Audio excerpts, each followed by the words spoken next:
نستعينه ونستغفره ونؤمن به ونتوكل عليه ونعوذ بالله من شرور أنفسنا ومن سيئات أعمالنا من يهده الله فلا مضل له ومن يضلله فلا هادي له ونشهد أن لا إله إلا الله وحده لا شريك له ونشهد أن سيدنا ومولانا محمدا عبده ورسوله صلى الله تعالى على خير خلقه محمد وعلى آله وأصحابه ومن تبعهم بإحسان إلى يوم القيامة أما بعد فأعوذ بالله من الشيطان الرجيم بسم الله الرحمن الرحيم وتوكل على العزيز الرحيم الذي يراك حين تقوم وتقلبك في الساجدين إنه هو السميع العليم هل أنبئكم على من تنزل الشياطين تنزل على كل أفاك أثيم يلقون السمع وأكثرهم كاذبون والشعراء يتبعهم الغاوون صدق الله العظيم.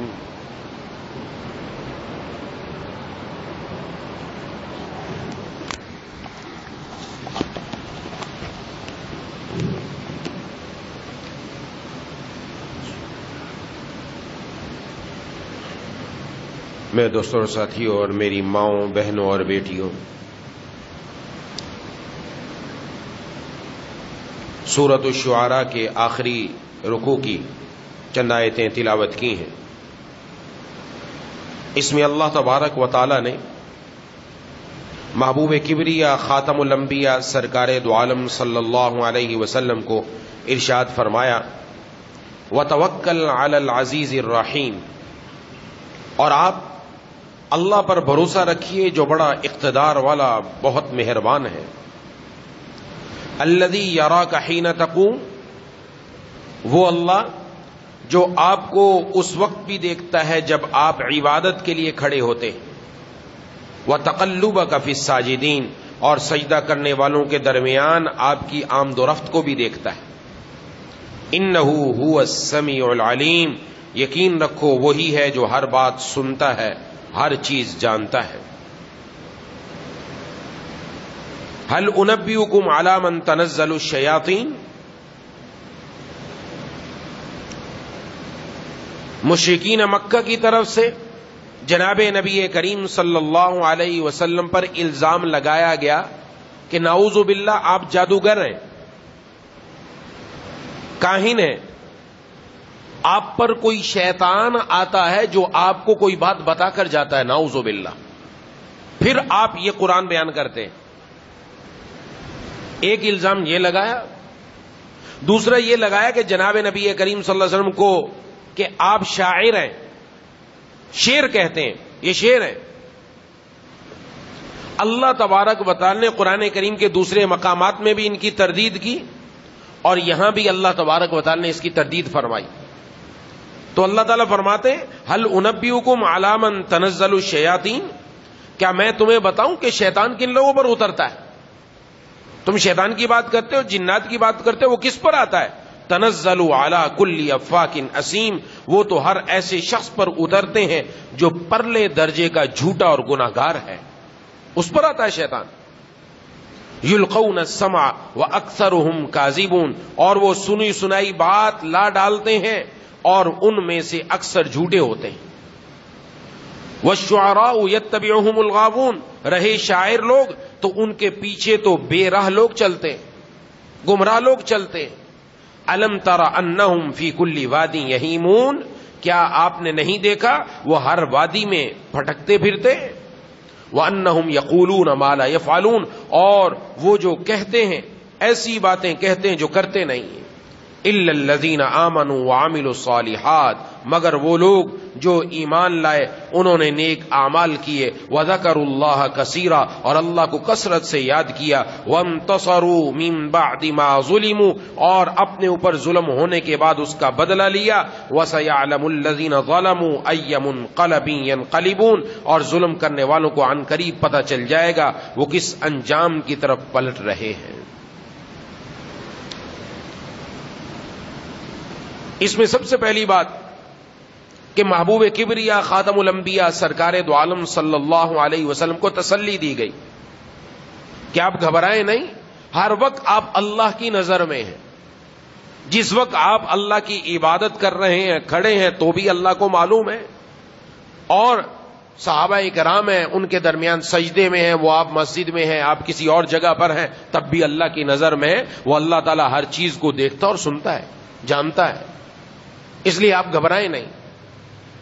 پھر اس کے بعد اللہ تبارک و تعالیٰ نے اس بات کی تردید کی اور یہ ارشاد فرمایا کہ شیطان اور جنات یہ تو گمراہ لوگوں کے پاس آتے ہیں، جو پرلے درجے کا جھوٹا اس کے پاس آتے ہیں، کیونکہ جناب نبی کریم صلی اللہ علیہ وسلم کو نبوت عطا ہونے سے پہلے یہ شیاطین آسمان تک جاتے تھے، جنات، اور وہاں سے کوئی حکم جو فرشتوں کو دیا جا رہا ہوتا تھا اس میں سے کوئی بات سن لی، ساری بات نہیں، کچھ بات، اور کچھ اپنی طرف سے ملا کر آ کر ان کو بتاتے تھے۔ یہ جو ساحر ہوتے تھے، جادوگر ہوتے تھے، کاہن ہوتے تھے، نجومی، ان کو بتاتے تھے، یہ کوئی تکا مارتے تھے، کوئی بات سچی نکل آئی، لوگ کہتے واہ واہ اس کو بتائے، بس اس کے پیچھے چلو۔ تو اللہ تبارک و تعالیٰ فرما رہے یہ کسی نیک انسان کے پاس ایسے شیاطین نہیں آتے، کسی اللہ کے فرما بردار کے پاس نہیں آتے، یہ گناہگاروں کے پاس آتے ہیں جو خود جھوٹے ہیں اور ان کے پاس آتے بھی جھوٹے۔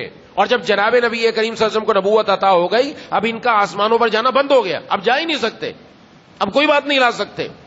لیکن آج ساری دنیا کے اندر ہم دیکھتے ہیں نجومی بیٹھے، کاہن بیٹھے، ہاتھ دکھاؤ، ہاتھ دکھا کر بتائیں گے تمہیں نعوذ باللہ تیری کتنی شادیاں ہونے والی ہیں، تیرے کتنے بچے ہوں گے، تیرا راستہ بند ہے کہ نہیں، تو پہلے اپنا راستہ تو بتا کہ تیرا راستہ بند ہے کہ نہیں۔ بھائی یہ بیٹھے ہمارے مسلمان وہاں جا رہے ہیں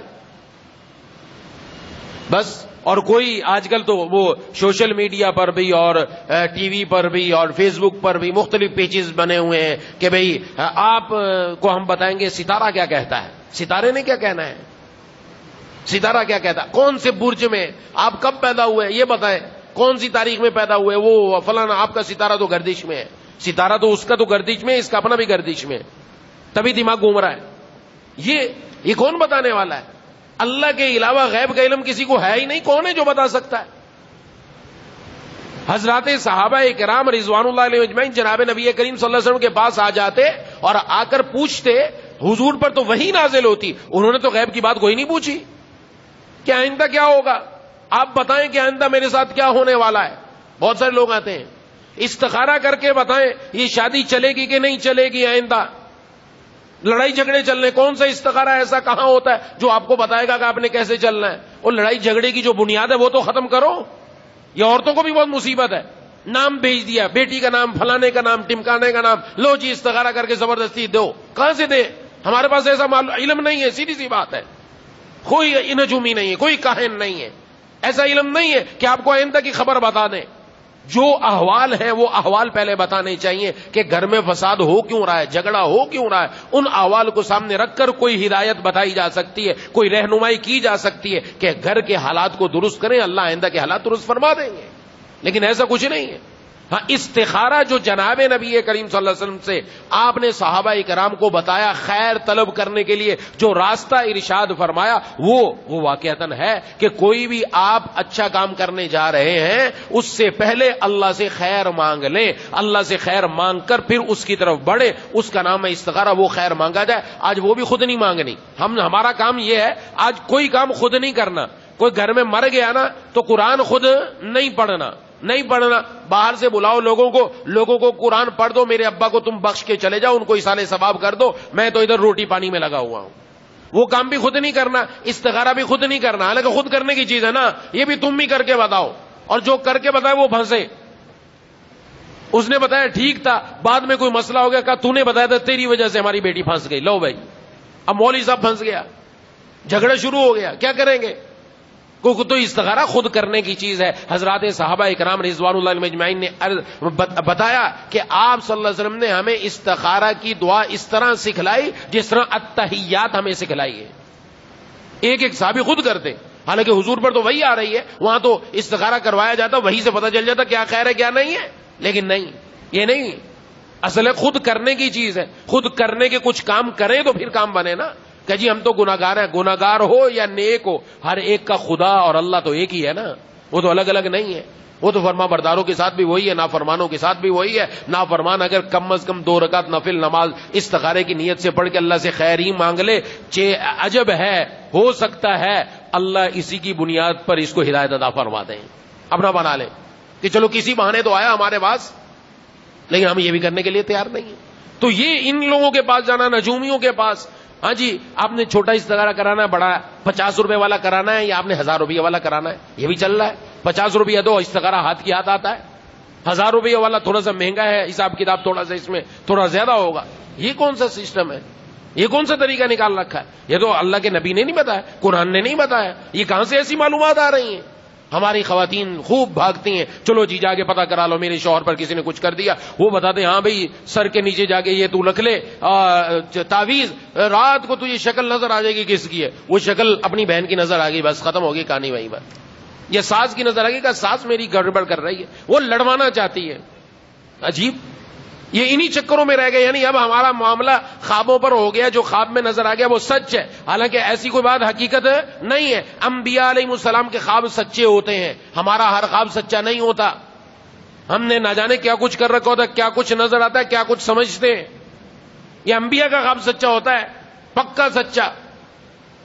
لیکن بس اسی چکر میں بڑھ گئے. خدا کے لیے بات سمجھے, یہ شیاطین یہ بتا رہا, قرآن کریم نے واضح کر دیا, یہ اللہ کا قرآن کہہ رہا ہے, یہ جھوٹوں پر پلے درجے کا جھوٹا جو ہوگا اس پر اترتا ہے.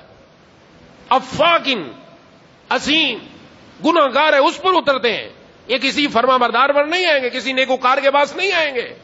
اس لیے ایسی باتیں کسی سے جا کر معلوم ہی نہیں کرنا چاہیے. وہ بندہ خود بھی راہ راست سے ہٹا ہوا ہے, ہمیں بھی راہ راست سے ہٹا رہا ہے. جو کام ہمیں جناب نبی کریم صلی اللہ علیہ وسلم نے بتا دیا ہم وہ کام کریں, جو قرآن بتا رہا ہے, جو حضور صلی اللہ علیہ وسلم کی حدیث بتا رہی ہے, جو آپ کے صحابہ کرام رضوان اللہ علیہم اجمعین نے کیا وہ کریں. اس لیے ان چکروں میں نہیں رہنا چاہیے کہ تھوڑا سا کچھ معاملہ ہوا بھاگے فلانی جگہ چلے گئے فلانی جگہ چلے گئے. ایسا کچھ نہیں. خود اعمال کرنا شروع کر دیں. گھر میں کچھ اعمال گناہوں کے, اللہ کی نافرمانیوں کے ایسے ہو رہے ہوتے, ان کی نحوست کا اثر ہم پر پڑتا ہے. اس کی وجہ سے گھر میں مسئلے خراب ہوتے ہیں, اس کی وجہ سے رزق میں تنگی آتی ہے, اس کی وجہ سے کاروبار بند ہوتا ہے. کسی نے بندش نہیں کرائی ہوتی, ہمارے اپنے اعمال کی وجہ سے بندش لگ جاتی ہے, ہمارے اپنے گناہوں کی وجہ سے ہو جاتی ہے. آپ کر کے دیکھیں تجربہ, 2 رکعت نفل نماز پڑھو توبہ کی, 2 رکعت نفل نماز توبہ کی پڑھ کر اللہ کے سامنے گڑ گڑا کر رو کر مانگ کر دیکھو, اسی وقت اللہ دل کے اندر اپنی رحمت کے خزانے عطا فرما دیں گے. اسی وقت دل کو تسلی ہونا شروع ہو جائے گی, نہیں انشاءاللہ کام بن جائے گا اب ہمارا.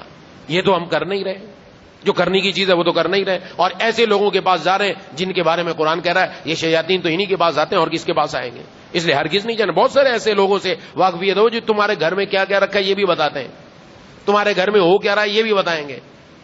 فلانی یہ ہو رہا ہے, فلانا یہ ہو رہا ہے. وہ جھگڑا کرانا آپس میں, فساد پھیلانا, اور فساد پھیلتا چلا جاتا. عورتیں تو وہمی ہوتی ہیں, 1 منٹ کے اندر دماغ میں لے لیتی ہیں کسی نے کرایا ہے بس, اور جس کا نام آ گیا پکا ہو گیا. آپ کچھ بھی کر لو, الٹے لٹک جاؤ, دماغ سے نام نہیں نکلے گا. وہ کچھ کر لو کہنے اسی نے کرایا. بھی آپ کے پاس کیا دلیل ہے؟ کہا اس بندے نے بتایا جس کے پاس میں گئی تھی. اس کو کیا غیب کا علم ہونے لگ گیا؟ اپنا عقیدہ درست کرے, اللہ کی ذات پر اعتماد, اللہ کی ذات پر اعتماد, قرآن پر مکمل یقین, قرآن پر مکمل اعتماد, جناب نبی کریم صلی اللہ علیہ وسلم کے فرمان اور جناب نبی کریم صلی اللہ علیہ وسلم کے اعمال اور آپ صلی اللہ علیہ وسلم کے اقوال, آپ کے فرامین کے اوپر پورا اعتماد ہو, انشاءاللہ ایسی کوئی صورت پیش نہیں آئے گی. یہ آج کل یہ چیزیں بہت ہیں, اس لیے ان سے بچنا چاہیے, اس سے بچنا چاہیے, پیچھے رہنا چاہیے. ایسا کچھ بھی نہیں ہوتا, اس کی کوئی حقیقت نہیں, بلکہ الٹا اس کے آگے جو فسادات ہیں وہ میں بتا نہیں سکتا کہ آگے نتائج کیا نکلتے ہیں. ایسے ایسے نتیجے نکلتے ہیں کہ ہم بتا نہیں سکتے. ایسے ایسے لوگ بڑے ہیں, ایسے ایسے لوگ بڑے ہیں کہ اس کو بتانا ممکن نہیں. بوڑھا ہو رہا ہے, وہ بچی جوان بچی ماں لے کر چلی گئی, ابھی اس کی عمر کتنی ہے؟ 20 سال 22 سال. کہا اس کی شادی مجھ سے کرا دو ٹھیک ہو جائے گی. ماں شادی کرانے کے لیے تیار بیٹھی ہے کہ ٹھیک ہے اسی سے کرا دو, اس بڈھے سے, جس بڈھے کو اپنا نہیں پتا. میں اس لیے عرض کر رہا ہوں، میں زیادہ بتا نہیں سکتا کہ آگے ہو کیا رہا ہے اس وقت معاشرے میں. اپنی عزتیں نیلام ہو رہی ہیں، بیچی جا رہی ہیں، ختم ہو رہی ہے کہانی. خدا کے لیے ایسے لوگوں کے پاس ہرگز نہ جائیں. اپنی عزت ناموس کی حفاظت ہر بندی کی ذمہ داری ہے. ہر مردوں کی بھی ذمہ داری اپنی خواتین کو روکیں ایسی چیزوں سے. قرآن پر اعتماد کریں، اللہ تعالیٰ کی طرف آئیں، ایسی باتوں کے پیچھے لگ گئے. اس کے بعد دوسری چیز کے بارے میں ارشاد فرمایا کہ آپ کو شاعر کہا گیا ہے کہ شاعر ہے، اور شعراء فرمایا ان کی تو پیروی کرنے والے وہ ہوتے ہیں، یہ تو اپنی باتیں، ایک تو ان کی باتیں یہ ہوا میں تیر چلائے جاتے ہیں. شاعر دو قسم کے ہیں. ایک شاعر وہ ہے جس کی شعر، جس کے اشعار کے اندر اللہ تبارک و تعالی کی ذات کی بدگوئی نعوذ باللہ، حضور صلی اللہ علیہ وسلم کی توہین نعوذ باللہ.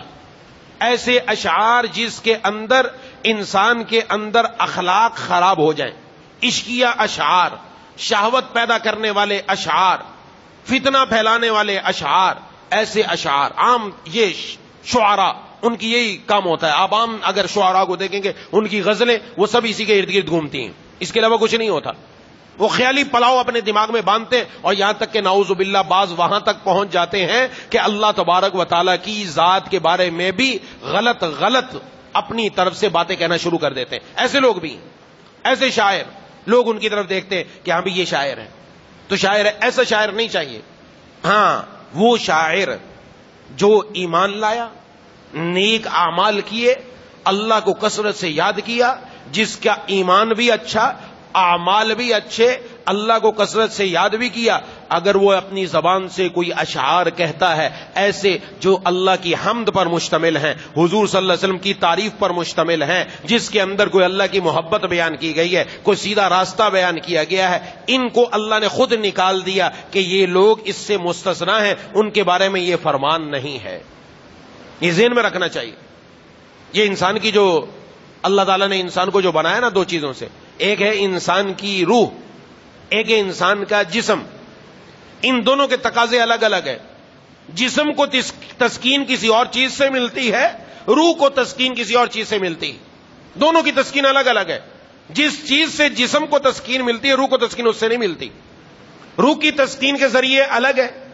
اس روح کو تسکین پہنچانے کا طریقہ کیا ہونا چاہیے، کس طریقے سے روح کو تسکین پہنچے گی، یہ ہمیں اللہ تبارک و تعالیٰ سے پوچھنا پڑے گا، اللہ سے معلوم کرنا پڑے گا. کیوں؟ اس لیے کہ روح اللہ کے حکم سے بندے کے اندر آئی ہے اور اللہ ہی کے علم میں ہے. اس روح کو تسکین کیسے ملے گی؟ آج سب سے بڑا مسئلہ ہمارا یہ بے چینی، طبیعتوں میں بے چینی آتی، طبیعتوں کے اندر بے چینی ہے، چڑچڑاہٹ ہے، طبیعت لگتی نہیں ہے کسی پر، مایوسی ہے. آج کل نوجوان دیکھ لیں، جس سے بات کریں مایوس ہے. اب وہ اپنے آپ کو چاہتا ہے کہ میں کسی طرح اپنے آپ کو سکون دوں، اپنے آپ کو چین دوں. وہ کیا کرتا ہے؟ وہ گانوں کے پیچھے لگ گیا، فلمی دنیا کے پیچھے لگ گیا، عشق کرنے لگ گیا، جا کر بیٹھا ہے دریا کے کنارے، سمندر کے کنارے بیٹھ کر پتھر پھینک رہا ہے. بس اب اس کو اور کوئی چارہ نہیں ہے. یہ الگ پھر گھوم رہا ہے، راتوں کی نیند اس کی اڑ گئی ہے، راتوں کو نیند نہیں آ رہی، رات بھر یہ باتیں کر رہا ہے، دن میں کام پر اس کا دل نہیں لگ رہا. یہ سمجھ رہا ہے کہ شاید اس طرف جا کر روح کو تسکین ملے گی. فلمیں دیکھنا شروع کر دیں، گانے سننا شروع کر دیے، جا رہا ہے کانوں میں ہیڈ فون لگایا ہوا ہے، گانے چل رہے ہیں، چلتا ہوا گنگناتا ہوا جا رہا ہے، سمجھ رہا ہے اس میں تسکین آئے گی. تسکین تو اس سے ملی نہیں اور ملتی بھی نہیں ہے. ہر کوئی دیکھ رہا ہے کہ تسکین تو مل رہی نہیں. کیوں نہیں مل رہی؟ اس لیے کہ جناب نبی کریم صلی اللہ علیہ وسلم نے ارشاد فرمایا، الغناء ينبت النفاق. گانا یہ گانے یہ بھی اشعار ہی ہوتے ہیں. یہ گانے کے اشعار فرمایا دل میں نفاق پیدا کرتے ہیں. کما ينبت الماء الزرع، جس طرح کھیتی کے لیے پانی ضروری ہے، پانی کھیتی کو پیدا کرتا ہے. دل میں جب یہ گانا جاتا ہے تو اندر نفاق پیدا ہونا شروع ہو جاتا ہے. کیونکہ گانا اور جو اشعار اللہ کی محبت کے ہوں، دونوں میں بڑا فرق ہے. یہ گانے کے اشعار کوئی آدمی مسجد میں آ کر پڑھ سکتا ہے؟ نہیں پڑھ سکتا. کوئی پڑھ کر دیکھے، ہر کوئی اس کو پکڑ لے گا وہیں پر گریبان سے. تو بیٹھ کر کیا پڑھ رہا ہے؟ اللہ کی حمد کوئی بیان کرے، بیان کر سکتا ہے. نعت پڑھ سکتا ہے. حضور صلی اللہ علیہ وسلم کے وصف بیان کرے. آپ صلی اللہ علیہ وسلم کے دو حضرات صحابہ کرام، یہ جو آیت نازل ہوئی نا شعراء کے بارے میں کہ شعراء یہ تو اپنے ہم خیال کی بات کرتے ہیں، بے راہ پر چلتے ہیں، تو وہ دونوں حضور صلی اللہ علیہ وسلم کے پاس آ گئے کہ یہ روتے ہوئے کہ یہ آیت ہمارے بارے میں نازل ہوئی ہے. حضرت حسان بن ثابت رضی اللہ تعالیٰ عنہ اور حضرت رواحہ رضی اللہ تعالیٰ عنہ جناب نبی کریم صلی اللہ علیہ وسلم نے نہیں، اس کے بعد والی آیت پڑھو کہ جو لوگ ایمان لائے، نیک اعمال کیے، جن کی اللہ کی یاد کو کثرت سے کرتے ہیں، وہ اس میں شامل نہیں ہیں. حضرت حسان بن ثابت رضی اللہ عنہ کو خود آپ صلی اللہ علیہ وسلم نے اپنے ممبر پر بٹھا کر خود آپ نے اشعار سنے اور داد دی اور فرمایا اے اللہ حسان کی مدد روح الامین کے ذریعے فرمائیے. یہ کون سے اشعار ہیں؟ یہ اشعار وہ ہیں جو حضور صلی اللہ علیہ وسلم کی توصیف پر تھے، آپ کی تعریف پر تھے. مشرکین مکہ آپ کی مذمت بیان کرتے نعوذ باللہ اشعار میں، یہ دفاع کرتے حضور صلی اللہ علیہ وسلم کا. وہ اشعار پڑھتے جس میں توحید تھی، جس میں حضور صلی اللہ علیہ وسلم کی تعریف تھی، جس میں آپ صلی اللہ علیہ وسلم کی طرف سے دفاع کیا گیا تھا. ایسے اشعار پڑھنا جائز ہے. بعض لوگ یہ بھی سمجھتے ہیں شاید یہ بھی غلط ہے، ایسا غلط نہیں ہے. اشعار وہ ہوں، وہ اشعار جو اللہ تبارک و تعالیٰ کی وحدانیت پر مشتمل ہیں، حضور صلی اللہ علیہ وسلم کی تعریف پر مشتمل ہیں، جس میں اللہ کی محبت کا ذکر ہے، جس میں کوئی ایسی بات نہیں، تو ایسے اشعار سننا بھی جائز ہے، پڑھنا بھی جائز ہے. اور آپ دیکھیں گے ایسے اشعار پڑھتا وہی ہے جس کی اپنی زندگی کے اندر فرق ہوتا ہے. یہ قرآن کریم میں فرما دیا گیا عام شعراء کہتے کچھ ہیں کرتے کچھ ہیں، لیکن جو اللہ کا فرما بردار ہوگا اگر اس کی زبان سے شعر نکلے گا وہ جو کہتا ہے وہی کرتا ہے. جو لوگوں کو ترغیب دیتا اللہ کی محبت کی، اپنے دل میں بھی محبت پاتا ہے. یہ اشعار ہر کسی کو نہیں ہوتے، یہ انہی کو ہوتے ہیں جو اللہ کے فرما بردار ہوتے ہیں. اس لیے عام اشعار جو حضور صلی اللہ علیہ وسلم کی تعریف پر ہو، نعت پر ہو، ان سب کی اجازت ہے، لیکن ان کے لیے بھی شرط ہے گانے کی طرز پر نہ ہو. گانا جیسے غلط، یہ جو موسیقی ہے نا اس کا خاص طرز ہے. اور یاد رکھیے نفاق پیدا ہوتا ہے. جناب نبی کریم صلی اللہ علیہ وسلم نے ایک حدیث میں اور بات بڑی اہم ارشاد فرمائی. وہ آپ صلی اللہ علیہ وسلم نے ارشاد فرمائی کہ جو آدمی یہ گانا سنتا ہے، یہ گانا جہاں پر گانا عام ہو جائے، فرمایا آپ صلی اللہ علیہ وسلم نے، ابن ماجہ کی روایت ہے کہ وہ لوگ اللہ تعالیٰ ان کو خنزیر اور بندر کی شکل میں بدل دیں گے. ابن ماجہ کی روایت ہے. اب اس کی محدثین نے لکھا واقعتاً خنزیر اور بندر میں بدل جائیں گے، کہ یہ بھی ہو سکتا ہے اللہ خنزیر اور بندر میں بدل دیں. اور دوسری بات بڑی اہم ہے سمجھنے کی، کہا کہ بدلیں گے تو نہیں، شکل تو نہیں بدلے گی، لیکن خنزیر والی عادات اس بندے کے اندر آ جائیں گی، بندر والی عادات اس بندے کے اندر آ جائیں گی. بندر یہ نقالی میں مشہور ہے، نقل کرتا ہے. اس لیے آپ دیکھیں گے جس کی گانا سننے کی عادت ہے وہ نقل کرنے لگ جائے گا، نقال ہوگا. کس کا؟ گلوکار کا، اداکار کا، فنکار کا. نقال، نقل ہی کرے گا جیسا دیکھ رہا ہے. کیونکہ اس نے دل میں نفاق پیدا کرنا شروع کیا، اس نے ان لوگوں کی پیروی شروع کر دی جو شیاطین ہیں، جو رب تعالیٰ سے دور ہیں، ان کی پیروی شروع کر دی. اور خنزیر کی صفت کیا ہے؟ بے حیائی. یہ خنزیر کی صفت ہے بے حیائی. جس آدمی کے دل میں گانا پیدا ہونا شروع ہو جائے اور گانے کے پیچھے لگ جائے وہ بے حیا بننا شروع ہو جاتا ہے. نعوذ باللہ، نعوذ باللہ. آج معاشرے میں دیکھیں عام جن لوگوں کو ایسی عادت ہے ان کے اندر حیا ہے یا وہ بے حیائی کی طرف جا چکے ہیں. وہ نقالی کر رہے ہیں لوگوں کی، دوسروں کی طرف جا رہے ہیں. وہ جو خنزیر اور بندر کی صفات ہے پیدا ہونا شروع ہوگی. نعوذ باللہ، نعوذ باللہ. آج ہر کوئی گانے کی طرف جا رہا ہے. کہتے جی گانا یہ روح کی غذا ہے. نعوذ باللہ، روح کی غذا. میں نے عرض کر دیا روح کو تسکین چاہیے اور جسم کو بھی تسکین چاہیے. جسم کو تسکین کسی اور چیز سے ملتی ہے، کہا جی روح کو تسکین چاہیے. اس روح کو ہم غذا دے رہے ہیں گانے کی. نعوذ باللہ، نعوذ باللہ. اس سے ہمیں تسکین ہوتی ہے. تسکین تو کسی کو بھی نہیں ہوتی ہے. گانا سن کر تو مزید اندر انتشار ہی پیدا ہوتا ہے، اندر غلط باتیں ہی پیدا ہوتی ہیں. کوئی ایسا ہو کہ گانا سن کر نعوذ باللہ وہ کوئی سیدھے رستے پر آ گیا؟ نہیں، ایسا کچھ بھی نہیں ہوا. گانے سن کر غلط رستے پر جائے گا، بے حیائی کی طرف جائے گا، اللہ کی نافرمانی کی طرف جائے گا، عشق کی طرف جائے گا، غلط رستے پر نکل جائے گا. یہ تو بد روح کی غذا ہے، اچھی روح کی غذا نہیں ہے. اچھی روح کی غذا کیا ہے؟ اچھی روح کی غذا اللہ کا کلام ہے، اللہ کا قرآن ہے. جو قرآن پڑھتے چلے جاتے ہیں ان کے دل کو سکون ملتا چلا جاتا ہے. اس لیے جو لوگ کہتے ہیں نا جی بھی ہم قرآن پڑھنا شروع کریں تو نیند جلدی آ جاتی ہے، اور اگر گانا سنتے رہے، فلم دیکھتے رہے، نیند ہی نہیں آتی. کیوں نہیں آتی؟ سمجھنا چاہیے کیوں نہیں آتی. الا بذکر اللہ تطمئن القلوب. خبردار، تنبیہ کی اللہ تبارک و تعالی نے قرآن کریم میں، متوجہ کیا سب کو، اور ارشاد فرمائی ایک اہم بات کہ اللہ کی یاد ہی سے دلوں کو چین اور اطمینان ملتا ہے. اللہ کی یاد ہی سے، یہ ترجمہ پکا. یہ نہیں کہ اللہ کی یاد سے نہیں، یاد ہی سے. ایک ہی رستہ ہے دل کو چین ملنے کا. اپنی روح کو تسکین دینا چاہتے ہیں، اپنے اندر سکون حاصل کرنا چاہتے ہیں، اپنے جذبات کو جو ابھر رہے ان کو ایک جگہ پر روکنا چاہتے ہیں، اپنے دل اور دماغ کو ایک طرف رکھنا چاہتے ہیں کہ ہم دنیا کے اندر سکون میں آ جائیں. گھر میں ہوں، بازار میں ہوں، اپنی دکان پر ہوں، تنہائی میں ہوں، لوگوں کے درمیان ہوں، نماز کی حالت میں ہوں، غیر نماز کی حالت میں ہوں، ہر وقت میرا دل سکون اور چین میں رہے. اس کا فرمایا ایک ہی طریقہ ہے، اور وہ یہ کہ اللہ کی یاد شروع کر دو. رب کی یاد سے تمہارے دلوں کو اطمینان اور چین ملنا شروع ہو جائے گا. یہ اللہ کا اعلان ہے. اب اس کو سمجھے. اب جب انسان، اب جو دل کی غذا اللہ نے کیا بتائی؟ اللہ کی یاد بتائی. اللہ کی یاد دل کی غذا ہے، اس کے علاوہ دوسری کوئی چیز نہیں.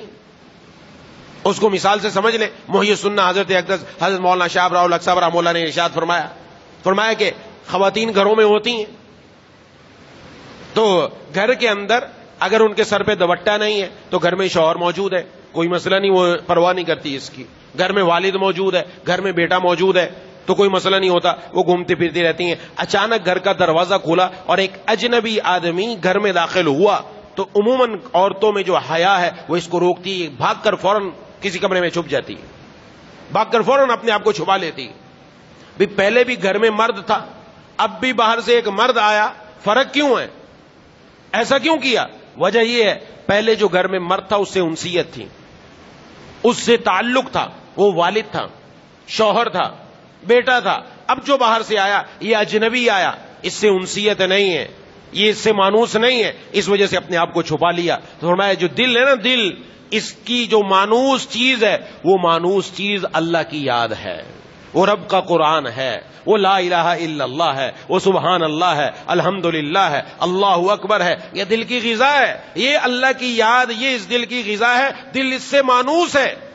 اور جب اس دل کو ہم غیر دیتے ہیں، اس دل کو گانا دیا، فلم دی، اس کو ہم نے گندی فلمیں دی، گندی سائٹوں پر لے کر چلا گیا، موبائل کے اندر گندی باتوں کی طرف چلا گیا اور سمجھا میں تسکین دے رہا ہوں، تو دل کو ہم نے غیر مانوس چیز دی، اجنبی دی، تو دل پھڑکنا شروع ہو جاتا ہے، دل تڑپنا شروع ہو جاتا ہے، کیونکہ دل کو مانوس غذا نہیں ملی. اس وجہ سے جب بندہ اللہ کی نافرمانی کر رہا ہوتا ہے تو جسم، دل کے ساتھ پورا جسم بھی بے سکون ہو جاتا ہے، اس لیے اس کو نیند نہیں آتی. اور جیسے ہی رب کے قرآن کی تلاوت شروع کی، دل کو غذا ملی انسیت والی، دل کو مزہ آنا شروع ہوا. دل کو نہ صرف مزہ آیا بلکہ پورے جسم کو مزہ آیا، کیونکہ دل کے اندر جو خون ہے یہ پورے جسم میں پمپنگ کرتا ہے. میرے مرشد عارف باللہ مجدد زمانہ حضرت اقدس حضرت مولانا شاہ حکیم محمد اختر صاحب نور اللہ مرکزہ نے ارشاد فرمایا، اللہ نے قرآن کریم میں فرمایا اللہ تعالی سکینت کو اپنے مومنین کے دلوں میں نازل فرماتے. فرمایا دل کا ذکر کیوں کیا،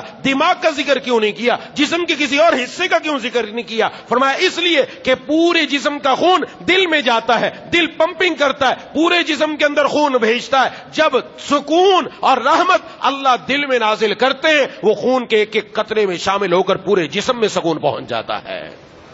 اب اس کے پورے سکون، دل کو اور جسم کو سکون آتا ہے تو نیند آنا شروع ہو جاتی ہے. دل سکون میں آ گیا، جسم بھی سکون میں آ گیا. اور جب رب کی نافرمانی کر رہا ہے تو دل بے سکون ہوا، وہ بے سکونی پورے جسم میں پھیلی تو جسم بھی بے سکون ہو گیا. اب اس کو نیند نہیں آتی، اس لیے سکون نہیں مل رہا. اور آج ہماری زندگی، ہم اپنی زندگیوں کا جائزہ لے کس طرف چلے گئے.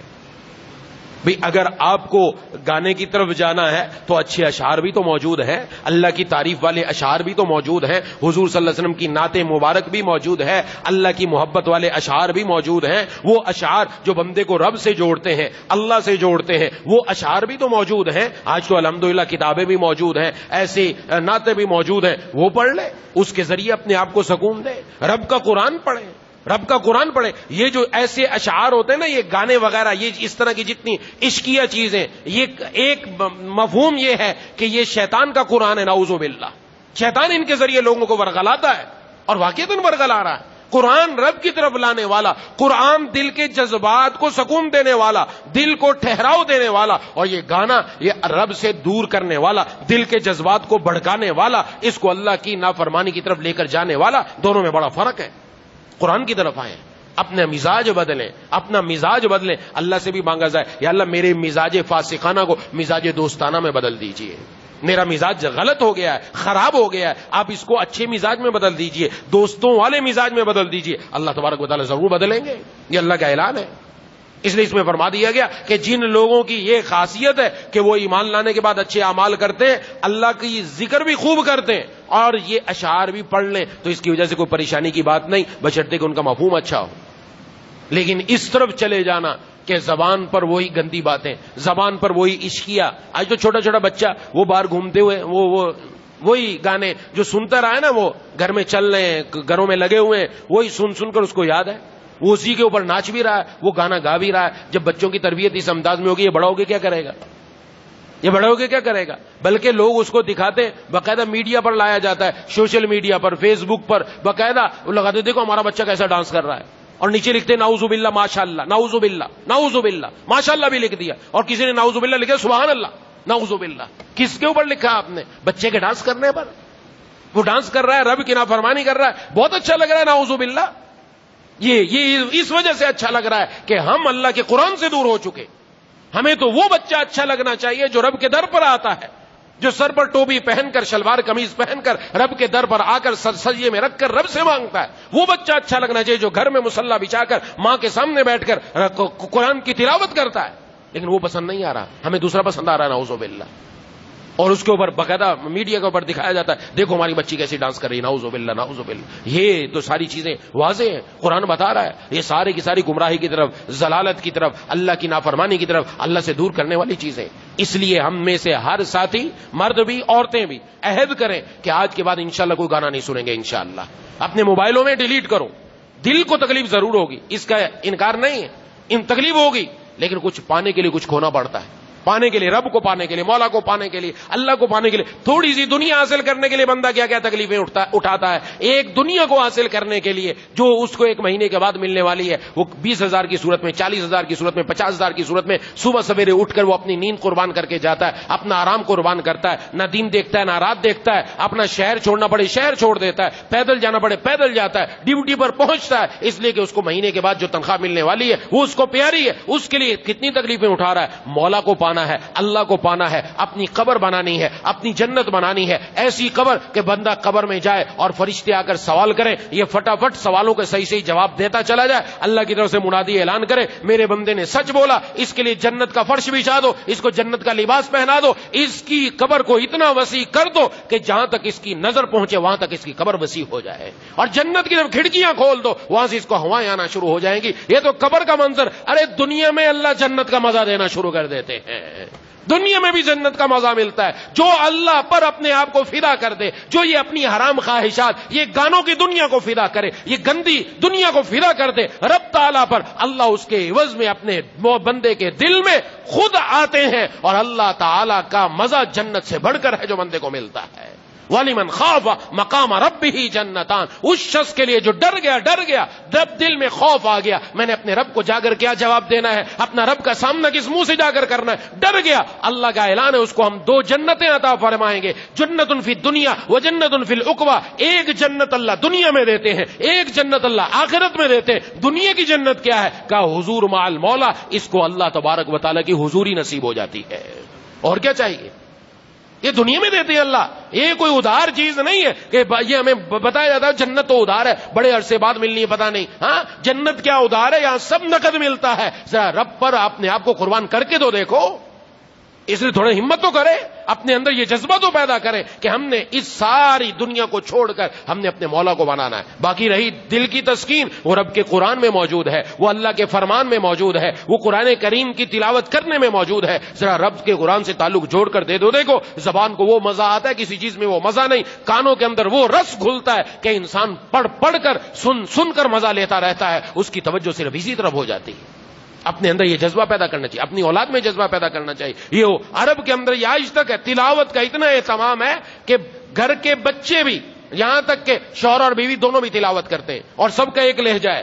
سب ایک آیت شوہر نے پڑھی، دوسری آیت بیوی نے پڑھی، تیسری آیت بیٹی نے پڑھی، چوتھی آیت دوسری بیٹی نے پڑھی، پانچویں آیت بیٹے نے پڑھی. سب کا ایک لہجہ. ماشاءاللہ قرآن پڑھا جا رہا ہے، اور وہ اپنی نسل کو بتا رہے ہیں قرآن پڑھ کر اسی سے ہم نے لطف اور سکون حاصل کرنا ہے.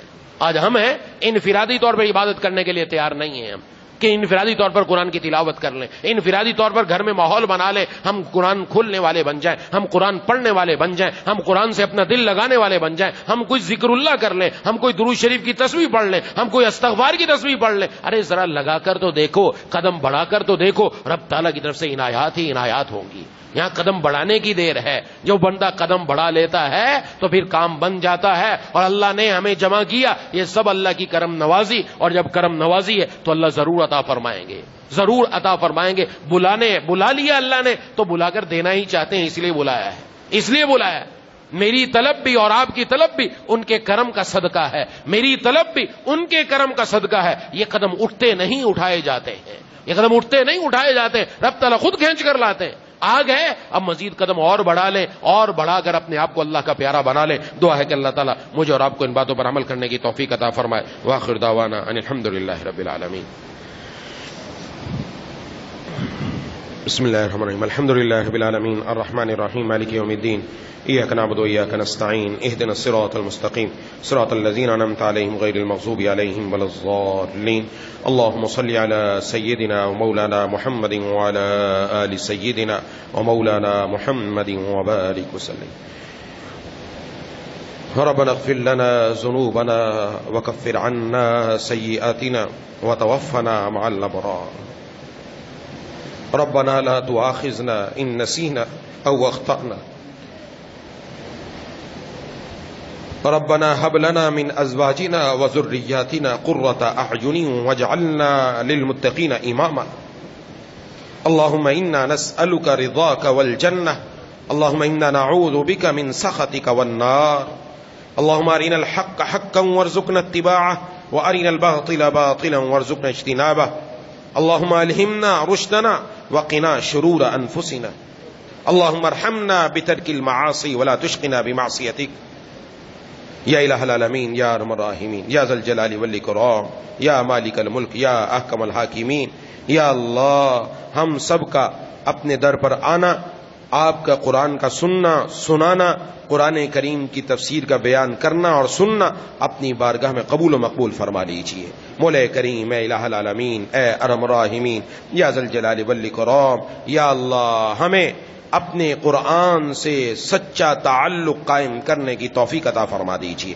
یا اللہ قرآن کریم کی تلاوت کی، قرآن کریم سے لو لگانے کی، یا اللہ قرآن کریم کو پڑھنے کی، قرآن کریم کو سننے کی، یا اللہ یہ جذبہ ہمارے اندر پیدا فرما دیجیے. مولا کریم، اے الہ العالمین، اے ارحم الراحمین، ہم سب کو اپنے فرما بردار بندے اور بندیوں میں شامل فرما لیجیے. مولا کریم، اے الہ العالمین، ہم میں سے جو بھی جس گناہ میں مبتلا ہے اسے وہ گناہ چھوڑنے کی توفیق عطا فرما دیجیے. اے الہ العالمین، اے ارحم الراحمین، یا ذا الجلال والاکرام، دجالی فتنے اس وقت عروج پر ہے، یا اللہ ہمارے ایمان پر حملہ آور ہے. مولا کریم، اے الہ العالمین، اے ارحم الراحمین، ساری دنیا اس وقت پوری کوشش میں ہے مسلمانوں سے ان کا ایمان چھین لیا جائے. رب اے الہ العالمین، یا ذا الجلال والاکرام، یا اللہ، یا ارحم الراحمین، یا مالک الملک، یا احکم الحاکمین، یا اللہ ہم آپ کے سامنے اپنے ہاتھوں کو اٹھائے ہوئے، گردنیں جھکی ہوئی ہیں، دلوں کے اندر ندامت ہے. مولا کریم، اے الہ العالمین، یا ذا الجلال والاکرام، آپ اپنی کوتاہیوں پر، اپنی غلطیوں پر، اپنی نافرمانیوں پر جان بوجھ کر کی، بھول کر کی، ہمارے علم میں یہ نہیں ہے. یا اللہ ہم سب سے سچی توبہ کرتے ہیں، یا اللہ ہم سب کی توبہ کو قبول و مقبول فرما لیجیے. مولا کریم، اے الہ العالمین، اے ارحم الراحمین، یا ذا الجلال والاکرام، ہم سب کے تمام صغیرہ کبیرہ گناہوں کو معاف فرما دے. ہماری آنکھوں کو، ہماری زبان کو، ہمارے کانوں کو، ہمارے دل کو، ہمارے پورے جسم کو پاک فرما دیجیے. مولا کریم، اے الہ العالمین، جتنی نافرمانیاں ہیں، گانے ہوں، اس کے علاوہ غیبت ہو، چغلی ہو، بہتان ہو، جھوٹ ہو، اور بھی بد نظری ہو، نظر سے گندے مناظر دیکھنا ہو، جو گناہ ہے، یا اللہ ان سب سے ہم سب کی حفاظت فرما دے. ہماری آنکھوں میں، ہماری زبان میں، ہمارے کانوں میں، ہمارے پورے جسم میں، ہمارے خون کے ایک ایک قطرے میں نور پیدا فرما دیجیے. مولا کریم ہم کو سراپا نور بنا دیجیے، جیسا آپ چاہتے ہیں ویسا ہم سب کو بنا دیجیے. سلامتی اعضاء، سلامتی ایمان کے ساتھ ساتھ زندہ رکھیے، سلامتی اعضاء سلامتی ایمان کے ساتھ دنیا سے اٹھائیے، رقیق القلب رحیم المزاج حلیم الطبع بنا دیجیے مولا کریم الہ العالمین، قلب سلیم، فہم سلیم، عقل سلیم عطا فرما دیجیے، اور عقل سلیم پر فضل عظیم عطا فرما دیجیے، ہمارے مزاج فاسقانہ کو مزاج دوستانہ میں بدل دیجیے مولا کریم الہ العالمین۔ ہماری اگر ہمارے بارے میں سوء قضا کا فیصلہ ہو چکا یا اللہ تب بھی ہم آپ سے التجا کرتے ہیں، آپ تو مالک آپ تو مالک ہیں مولا کریم، آپ اپنے فیصلوں کے پابند نہیں ہیں یا اللہ، ہماری سوء قضا کو حسن قضا سے بدل دیجیے مولا کریم، ہمیں اپنے پیاروں میں شامل فرما لیجیے مولا کریم الہ العالمین اے ارحم الراحمین، ہمیں اپنے متقی اور فرما برداروں میں شامل فرما لیجیے، نہیں تو تائبین میں تو ضرور شامل فرما لے ربا، تائبین میں ضرور شامل فرما لے یا الہ العالمین یا ارحم الراحمین یا ذا الجلال والاکرام۔ ہمارا ہر آنے والا دن پچھلے دن سے نیکیوں کے اعتبار سے اور گناہ چھوڑنے کے اعتبار سے بہتر کر دیجیے یا اللہ، ہمیں نیکیوں کے اعتبار سے ہر قدم آگے بڑھانے کی توفیق عطا فرما دے، زیادہ سے زیادہ نیک اعمال کے مواقع عطا فرما اور ان نیکیوں کو کرنے کی توفیق عطا فرما، شکر کے مواقع خوب عطا فرما، شکر کے مواقع خوب عطا فرما یا اللہ، اپنی نعمتوں میں رکھیے، اپنی نعمتوں میں رکھیے، آج تک آپ نے خوب دیا ہے، ہم اس لائق نہیں تھے جتنا آپ نے دیا ہے ربا یا ذا الجلال والاکرام، آپ نے ہمیں کسی کا محتاج نہیں رکھا، صرف اپنا محتاج رکھا ہے اور خوب دیا ہے، ہماری اوقات سے بڑھ کر دیے رب۔ آئندہ یا اللہ مرتے دم تک اور آئندہ ہمارے آنے والی نسلوں کو بھی یا اللہ اتنا دے کہ کسی کو کسی کے سامنے ہاتھ نہ پھیلانا پڑے مولا، کسی کو کسی کے سامنے ہاتھ نہ پھیلانا پڑے یا الہ العالمین یا ارحم الراحمین یا ذا الجلال والاکرام یا اللہ، ہمارا مقصد سب سے بڑا مقصد اپنی رضا رکھ دیجیے یا اللہ، اول نمبر پر دین بنانے کی توفیق عطا فرما دیجیے، دین کو سامنے رکھ کر، قرآن کو سامنے رکھ کر، اپنے محبوب صلی اللہ علیہ وسلم کے طریقوں کو، سنتوں کو اپنے سامنے رکھ کر اپنی زندگی اس کے مطابق گزارنے کی توفیق عطا فرما دے اے الہ العالمین۔ جتنے ساتھی یہاں موجود ہیں، جتنی خواتین موجود ہیں، مجھ سمیت ہم سب کے دلوں میں جتنی جائز تمنائیں پوری فرما دیجیے، کسی کو محروم نہ فرما، جن کے دلوں میں دوسروں کے لیے دعا کے جذبات ہیں، خواہ وہ بیمار ہوں، خواہ وہ مشکل میں ہوں، خواہ وہ پریشانی میں ہوں، جو دعا کرنا چاہتے ہیں یا اللہ وہ سب دعائیں اپنی بارگاہ میں قبول فرما لیجیے، اپنے غیب کے خزانوں سے سب کو صحت کی دولت سے مالا مال فرما دیجیے، اپنے رزق کے خزانوں کو سب کو وسیع رزق عطا فرما دیجیے مولا کریم الہ العالمین اے ارحم الراحمین یا ذا الجلال والاکرام۔ حاسدین کے حسد، شریروں کے شر، نظر بد سے ہم سب کی حفاظت فرما لیجیے یا الہ العالمین یا ارحم الراحمین۔ جو مانگا وہ بھی عطا فرما، جو مانگنا چاہیے تو نہیں مانگا بغیر مانگے عطا فرما دیجیے۔ ربنا تقبل منا انک انت السمیع العلیم وتب علینا انک انت التواب الرحیم۔ صلی اللہ تعالی علی خیر خلق محمد وعلی آلہ واصحابہ اجمعین برحمتک یا ارحم الراحمین، آمین یا رب العالمین۔